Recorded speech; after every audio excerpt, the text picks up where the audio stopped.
In 2014, the US Air Force started investigating how to use social media to control people like drones. They spent like a couple $1 million on that research proposal, and other parts of the military and intelligence communities have researched social media for those same ends. And so 2014, yeah, 2014 was like 10 years ago, right? So a lot of this Crazy. stuff has advanced, and it's not only the US government that's doing it. A lot of other national governments and intelligence agencies have invested a lot of money in developing sort of these mind weapons to be deployed on social media. They've built a system to control your mind through your screen, and most people don't even realize it's already working. That's the latest warning from investigative journalist and professional writer Whitney Webb. Social media has become one of the most powerful tools for manipulation. Back in 2014, the US Air Force was already studying how to use it to control human behavior like drones. Whitney notes that since then, things have advanced fast. Governments all over the world, along with intelligence agencies, have poured money into building digital tools designed to shape how people think and act. And the more time people spend plugged in, the easier they are to manipulate. Make sure to stick around until the end of the video as Whitney bravely exposes more hidden agenda. Also guys, only a small percentage of my viewers subscribe. If you enjoy staying updated with finance content, consider subscribing or liking the video. It's free, and you can always change your mind. Now, let's go back to the video and hear from Whitney Webb. Well, I think the system they're setting up, I mean, the goal is to have the US dollar, Bitcoin, and stable coins all be part of the same ecosystem. And you see, prominent Bitcoin banks, as it were, like Zappo, marketing that they're the bridge between those three things, because the goal is to have those three things all be part of the same system, as it was essentially outlined by Trump's speech. As it relates to Bitcoin, I think that is not the answer. I think, if Bitcoin is the sound money, it should be what is transactable between people, and that robust privacy tools need to be built upon it. Because if the issue is surveillability, I think that needs to be tackled there. And I think, based on how this whole system's been described, the retail facing part of it would be the stable coins, and that people would just be holding but never transacting with their Bitcoin. But there has to be consensus for that, and it seems like the establishment consensus, and there's a lot of people in the Bitcoin space that are just very caught up in the electoral politics and the emotions of it, and feeling validated for what the industry they've been in for several years, that's obviously not been favored by the establishment. Some people are maybe thinking, since the establishment is favoring this, let's cheer it on. But is it really the best system for everybody? And is it the best for financial freedom, and all of that? So I would urge people to consider, what is it that you want Bitcoin to be used for? Not just, well, again, there's some people that are hyper Bitcoinization at all costs. Doesn't matter if we totally abandon the original ethos behind Bitcoin and getting there. And I think there definitely are a significant amount of those people, but I don't agree with that. I think the ethos is very important. I think Bitcoin is unique, and it's really the only opportunity like this we're likely to have, at least in this important window of time. And people need to decide if they're going to use it to fight for those things, or if they're going to acquiesce to the system that's being set up and is going to be pushed on people, most likely through regulation and executive orders. And it's very likely that in the next 2 years, whoever wins in November is going to be president during an unprecedented US government debt crisis. And this is, if you already see it in Trump's policy, if he's in office, this is the system he's going to propose as the solution. And when there is a crisis and the solution is proposed, a lot of people, because it's a crisis and are demanding a rapid resolution to that crisis, they don't think about what's best in the long term necessarily. They're just looking for something to solve the immediate crisis. And so I think this is sort of hinting at what we're going to see. But again, I would urge people to go back to what Trump did when he was in office during the COVID crisis, and the fiscal policy that his Treasury Department presided over, which was very bad and very criminal. For people that aren't familiar, I would encourage them to look up the work of John Titus about the Going Direct Reset, where essentially before there was a financial crisis related to COVID, in late 2019, BlackRock created this plan that pitched to the central bankers at the Jackson Hole meeting in 2019 about going direct. And basically the idea was, during the next crisis, let's QE again, but instead of giving the QE money to public entities, let's give it straight to the private banks. And that's essentially what happened. And one of the people that received those funds, those emergency funds that were meant for Main Street, was BlackRock. And they used it to buy shares in their own ETFs instead of bailing out the people whose governments, or sorry, whose businesses were forced to close as part of government policy. And so really, this is one of the key reasons why you saw an unprecedented wealth transfer happen during COVID. And this plan wasn't implemented as soon as COVID started. They actually started when the repo market started to go haywire at the end of 2019 and used COVID as the excuse to ramp it up.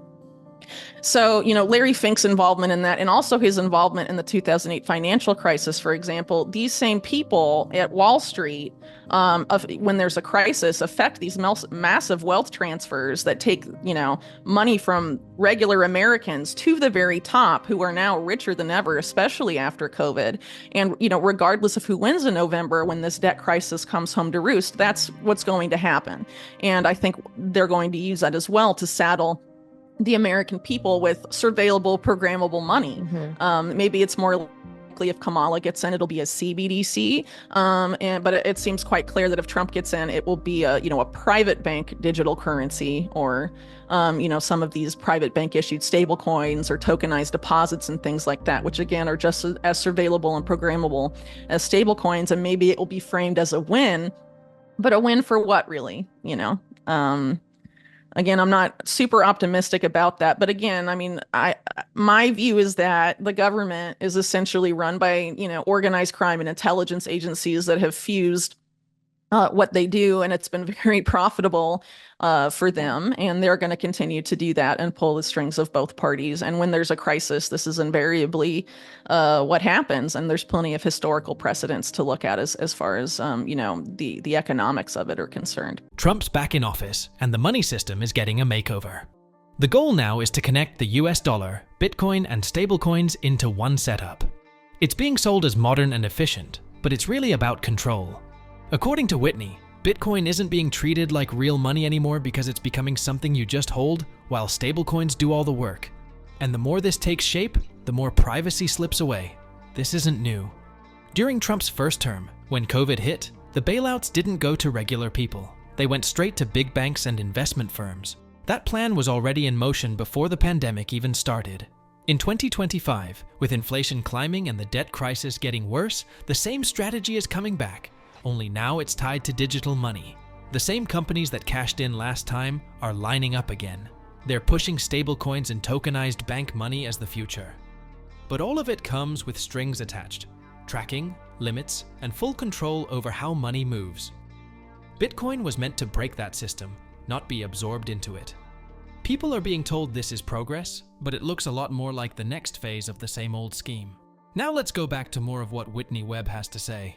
Not trying to say don't vote or anything, do whatever you want on election day. But the problem, as I see it, is that a lot of people on election day are like, as long as I vote, that's all I need to do. I can just go back to living my normal life and not do anything else to stop where the country is going. I'm just going to vote for this one person and that's it. And I think that's the problem. If you want to spend election day voting for someone that you think is better, do whatever you want. I'm not trying to tell people what to do or who to vote for even. But what my problem is thinking that voting is all we need to do to solve the very dire problems that are facing the country right now. Well, there's I think that's a great place to wrap up. Kind of like, what do you want people to know? Because amid this election, I feel like the most important, again, it's like what you do in your own community, with the people in your life, with your own finances, with your home. Like what should people do in order to move at least their inner circle in a positive direction and in the direction of freedom, really?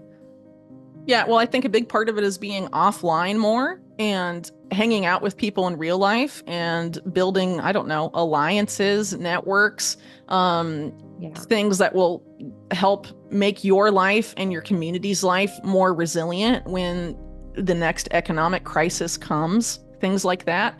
And I think it's important for people to keep in mind exactly how manipulated social media is today, because I think a lot of people don't realize it.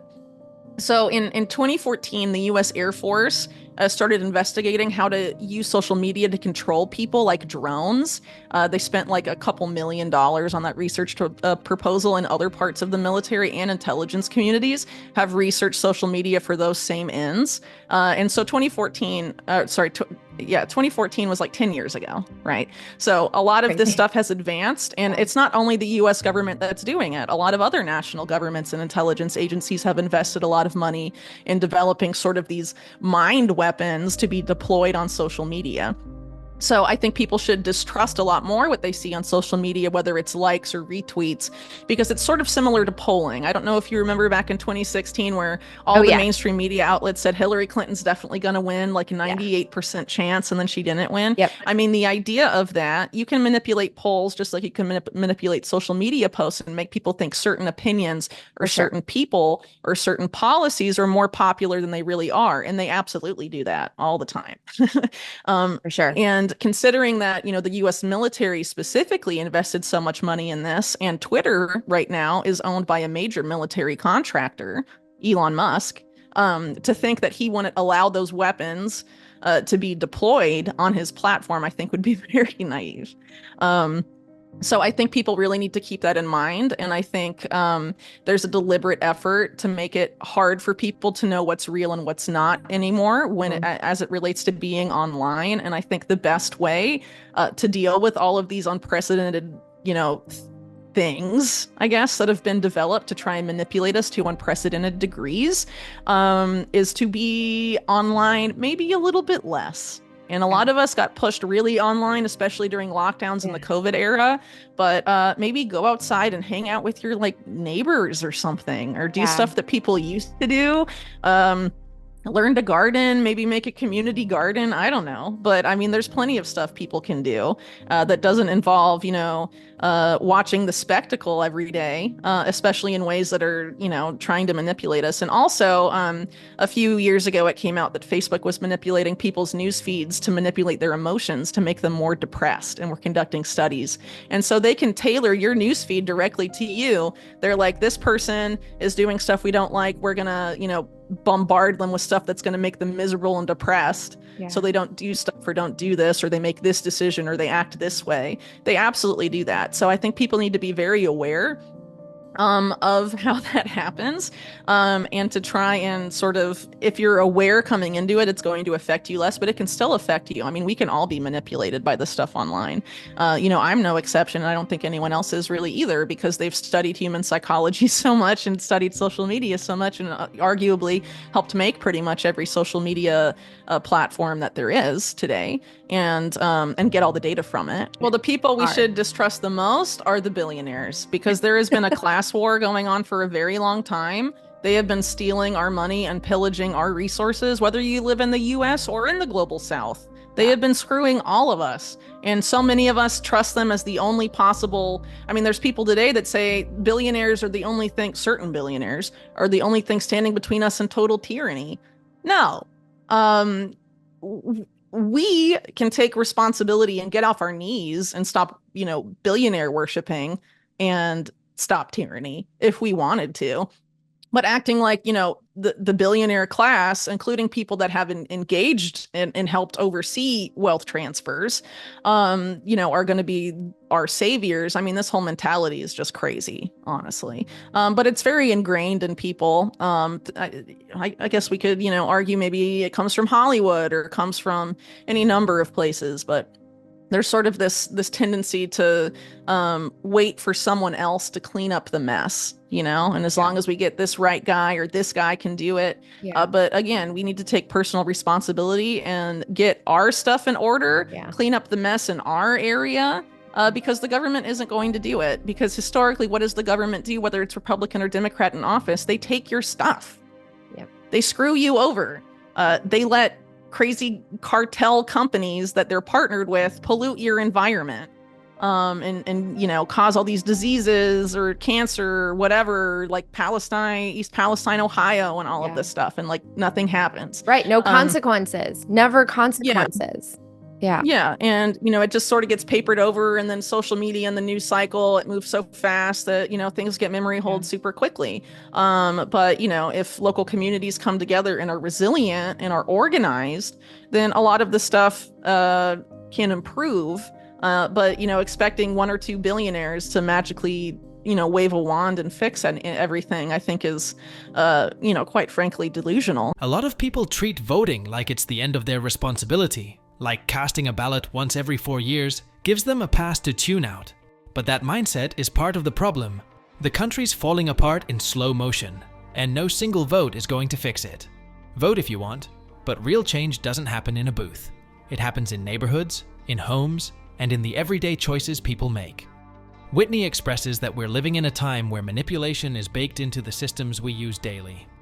Social media is engineered to influence what we think, feel, and believe. For years now, governments and intelligence agencies have been quietly funding ways to control people online like drones. Platforms tailor your feed to keep you distracted or depressed. And now that a military contractor owns one of the biggest platforms, that control is only getting tighter. The truth is, no billionaire is going to save us. The same class that helped gut the middle and working class is being praised like heroes. People put their faith in tech CEOs to protect free speech, but those platforms are still censoring, still mining data, still helping train AI systems we didn't ask for. If we want to get out of this mess, we have to build stronger communities offline, grow food, know your neighbors, and get organized. No one's coming to fix it for us, and honestly, they never were.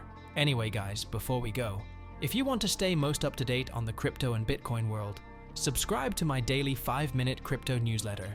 It's a concise resource for the latest expert predictions, breaking news, and top on-chain analysis, trusted by over 50,000 subscribers for insightful crypto investment information. Don't miss out on the opportunity to stay informed in the crypto market. The link is in the description below. I hope you all enjoyed today's video and that it gave you some value. I'll see you all at the next one, and as always, all the best.